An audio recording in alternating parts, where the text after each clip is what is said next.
সেটা হচ্ছে চারটায় ভাষায় বলতে হবে। এটা ভোট দিন হাইয়, ভোট দিন হাইয়, কথাটা ক্লিয়ার? রংমহলে এতদিন পর্যন্ত যারা আমাদের নেতৃবৃন্দকে হয়রানি করেছেন তাদেরকে বক্তব্যের শুরুতেই বলতে চাই, আপনারা সবাই সাবধান হয়ে যান। কেননা আপনারা বিগত 17 বছর ধরে আমাদের বিভিন্ন নেতৃবৃন্দকে বিভিন্নভাবে হয়রানি করেছেন, বিভিন্নভাবে ষড়যন্ত্র করেছেন, বিভিন্নভাবে মানহানি করেছেন।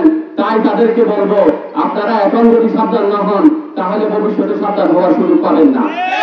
কারণ আপনাদের নেত্রী আপনাদেরকে ফেলে অনেক দূরে চলে গেছে, যেখানে গেছে ওইখানেও ওদেরকে জায়গা নাই। যেটা বলছিল তাদের দ্বিতীয় হোম, ওইখানেও তাকে জায়গা দেওয়া হচ্ছে না, এবং বিশ্বের অন্যান্য দেশেও যেখানে যেতে চাচ্ছে ওইখানে যাওয়ার সুযোগ পাচ্ছে না।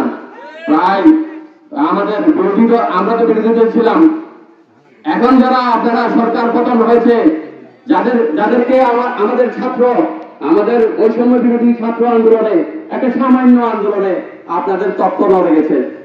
আপনারা এতদিন যে শোষণ করেছেন, যে নির্যাতন করেছেন, যে নিপীড়ন চালিয়েছেন, বিভিন্ন ভাবে আমাদের দেশের বিভিন্ন ক্ষয়ক্ষতি করেছেন, আপনাদেরকে আজকে কি পরিণতি হয়েছে আপনারা, আমরা সবাই দেখতেছি।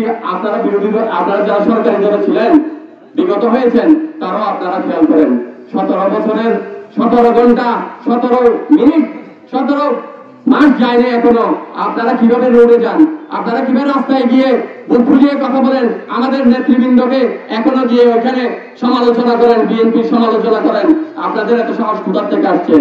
আপনাদের নেত্রী আপনাদেরকে ফেলে চলে গেছে, আপনাদের বাড়িতে যাবার আপনাদেরকে ফেলে চলে গেছে। আপনারা কোথায়? আপনার বাচ্চা দখলের যে গুন্ডা বাহিনী এখানে এখনো পর্যন্ত আমাদের নেতৃবৃন্দকে বিভিন্নভাবে হয়রানি এবং হুমকি দামকি দিচ্ছেন। আপনারা ওই হুমকি দামকি আর দিয়েন না, আপনাদের বাইকটা সমুদ্রে চলে গেছে। আপনারা খবর দিয়ে দেখেন আপনাদের বাইকটা কোথায়। আপনাদের বাইকটার আর কোনো ক্ষমতা নাই। এখন এখানে চলবে বিএনপির নেতৃত্বে, সালাউদ্দিন ভাইয়ের নেতৃত্বে এই ঘোরাধরা চলবে, এবং চকরিয়া চলবে, কক্সবাজার চলবে, সারা বাংলাদেশ চলবে। সালাউদ্দিন ভাই ভবিষ্যতে বাংলাদেশের প্রধানমন্ত্রী হবে, আপনাদের এটা খেয়াল রাখতে হবে।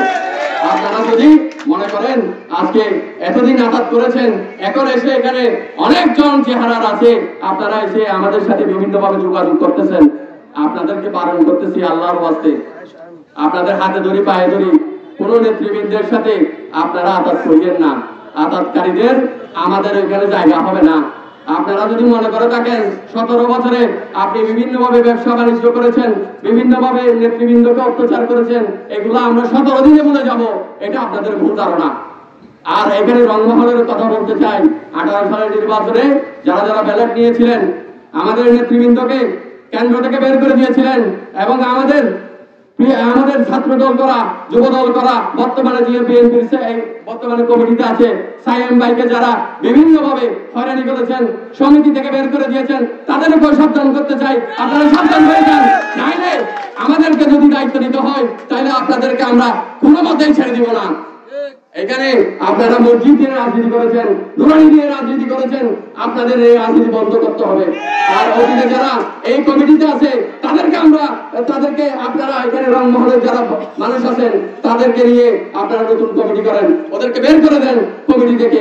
আপনাদেরকে যারা মান সম্মান যাদের আছে, আমাদের বিএনপি নেতা যাদেরকে হয়রানি করেছেন, এবং কিছুদিন আগে আপনারা যে এই রংমহল থেকে যারা লিস্ট পাঠিয়েছেন তাদেরকে আমরা চিনি, তাদেরকে আমরা এখন আবার সাবধান করতেছি, আপনারা সাবধান হয়েছেন। আর আপনারা যারা বিএনপি লিস্ট করেছিলেন তখন ওই লিস্ট গুলো আমাদেরকে দিয়ে দেন, না হলে আপনাদের না দিলেও আপনাদের বিপদ হবে, না দিলেও বিপদ হবে আপনাদের। আপনারা যদি ভবিষ্যতে আপনারা যদি সুন্দরভাবে থাকতে চান, আমাদের ভাবে সবার সাথে মিশে থাকতে চান, তাইলে বিএনপির নেতৃবৃন্দের সাথে আরো সময় আছে, এখন না। আপনারা যোগাযোগ করলে 1 বছর পরে করিয়েন, আজকে করিয়েন না, আপনারা 1 বছর পরে যোগাযোগ করবেন। আর আমি পরিশেষে একটা কথা বলতে চাই, আপনাদের কাছ থেকে বিদায় নিব।